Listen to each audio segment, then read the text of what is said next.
자, 첫 번째 주인공은요. 전한길 강사와 한동훈 전 대표입니다. 두 분이 붙었어요. 먼저 전한길 강사의 주장부터 들어보시죠.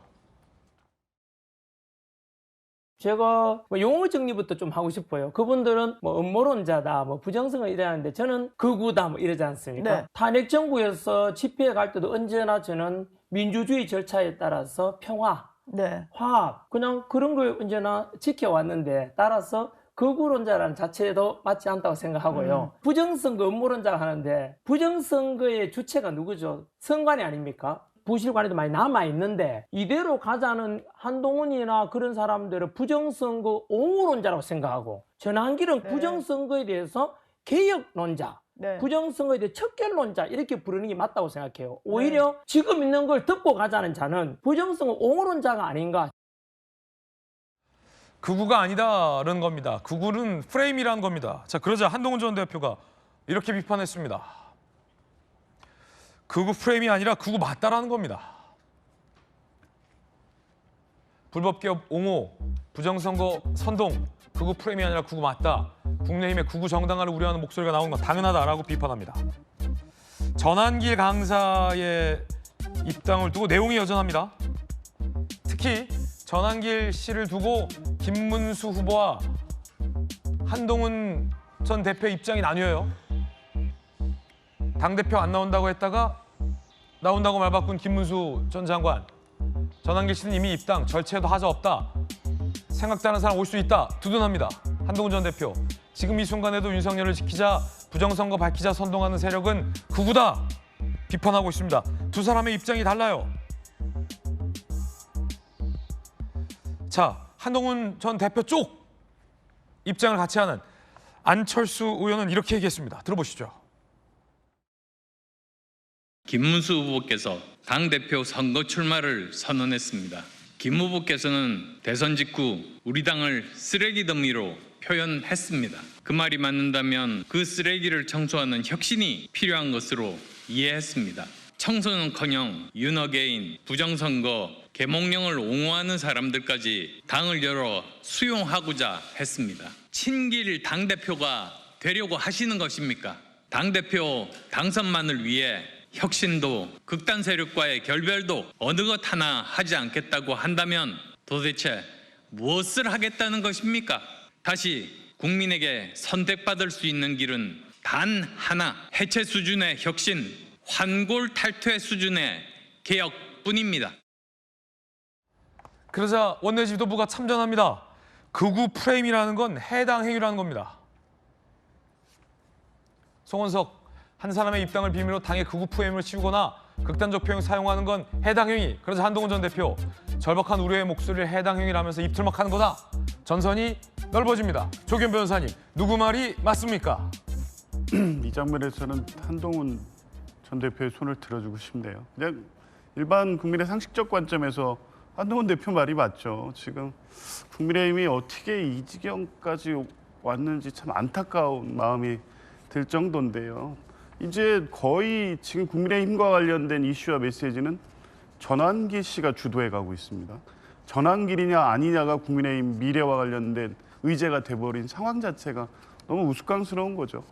사실 극우라고 하는데 저는 극우인지도 모르겠습니다.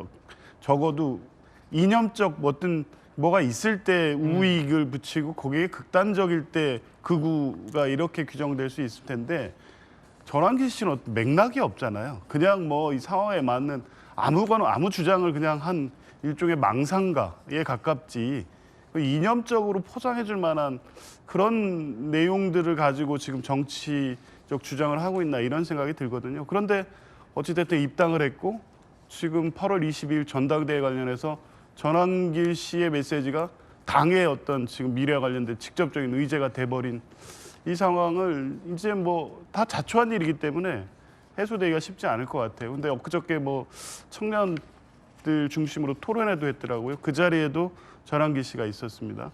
국민의힘의 새로운 길 이걸 가지고 청년 주로 이렇게 토론을 했던데 저는 이제 국민의힘이 탄핵하고 비상계엄하고 그 이전에 윤석열 전 대통령의 국정 난맥으로 막 여러 가지 어려워졌을 때 민주당이 다소 이제 조롱하는 식으로 국민의 짐 뭐 이렇게 표현한 적이 있는데 저는 이렇게 국민의 짐을 넘어서 이제 국민의 길, 그러니까 이제 국민의힘의 정체성은 아예 전환길로 이제 가는 국면까지 가버린 게 아니야. 이거를 이제 이 저지하고 수습하기 위해서는 그나마 합리적인 안철수 의원이라든가 뭐 이런 분들이 당내에서 어느 정도 힘을 갖고 역할을 갖고 해야 되는데 그 목소리가 자꾸 작아지는 것 같아서 과연 지금 현 상황에서 국민의힘의 미래를 뭐 찾을 수 있을까 그런 생각이 드네요. 이 국면에선 이른바 한동훈, 안철수, 윤희숙 쪽 말이 맞다라는 조기현 변호사님의 의견입니다.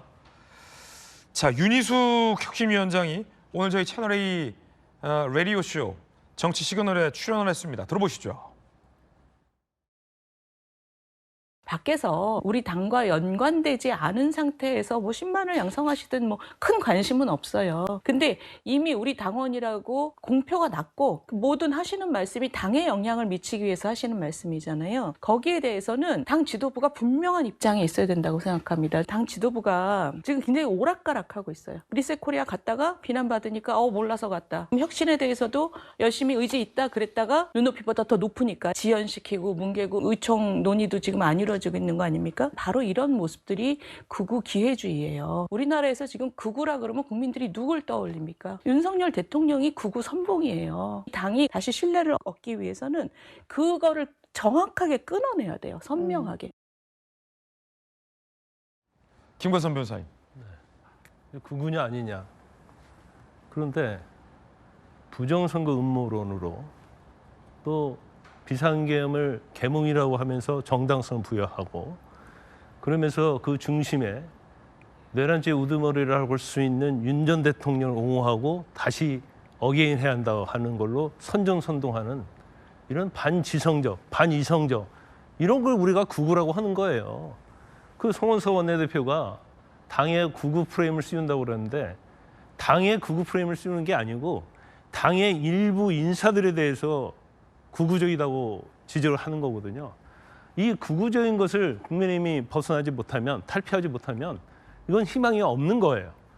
제가 볼 때는 다음 전당대회는 극우 대 반극우의 싸움이라고 저는 보거든요. 근데 그걸 알아들어야 돼요. 저는 윤희숙 혁신위원장이 뭐 일부는 동의하고 일부는 동의하지 않지만 그 나윤, 장송 딱 지적했잖아요. 누구죠? 뭐 나경원. 실명은 뭐 그렇다 치고. 예를 들어서 그런데 그 사람들은 왜 전한길 씨 아까 그 자유공화 리셋코리아라고 딱 써 있잖아요. 그 제목부터 딱 보면 알잖아요. 이게 뭐 무슨 모임인지 왜 여기를 가는 겁니까? 왜 전한길 씨 입당하는데 자기 심사하지 않는 거예요? 그래서 설사 극우가 아니다고 아무리 우긴다 할지라도 국민들 볼 때는 일부 인사는 다 극우예요. 더군다나 과연 친윤이 극우와 관계 있냐 없냐. 특히 그중에 일부는 극우와 관계가 있다고 국민들 눈에는 그렇게 보이는 거거든요. 그래서 그 프레임을 벗어나야 돼요. 그런데 자꾸 그 프레임 씌우지 말라고 하는데 이번 전당대회에서 극우와 반극우가 치열하게 저는 싸워야 한다고 봐요.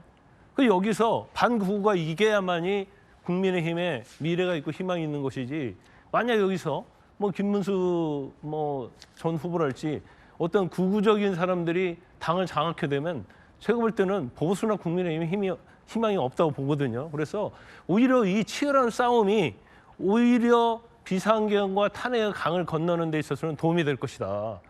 그래서 서로 양 진영이 치열하게 싸움을 해서 국민과 당원의 심판을 받자 이거죠. 그래서 이거의 어떤 논쟁 자체도 굉장히 저는 맞다고 보고 왜 극우를 부인하죠? 전한길 씨? 왜 난 극우 맞다. 왜 나는 부정선거 이런 것이 극우라고 말한다고 하면 나는 극우주의자다. 그래서 이걸 전당대회라는 심판 받겠다 하면 되지. 왜 다 극우적인 행동을 하면서 극우가 아니다고 다 손살을 치는지 이해가 되지 않아요. 송원석 원내대표 얘기 한번 들어보겠습니다.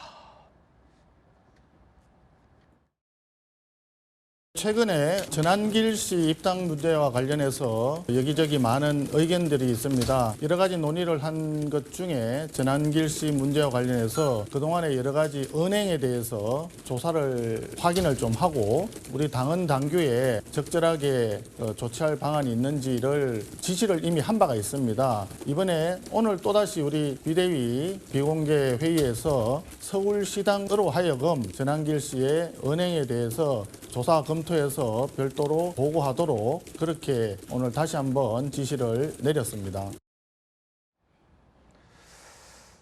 여기도 못 알아들으면 바보다. 이런 글이 나올지 모르겠네요.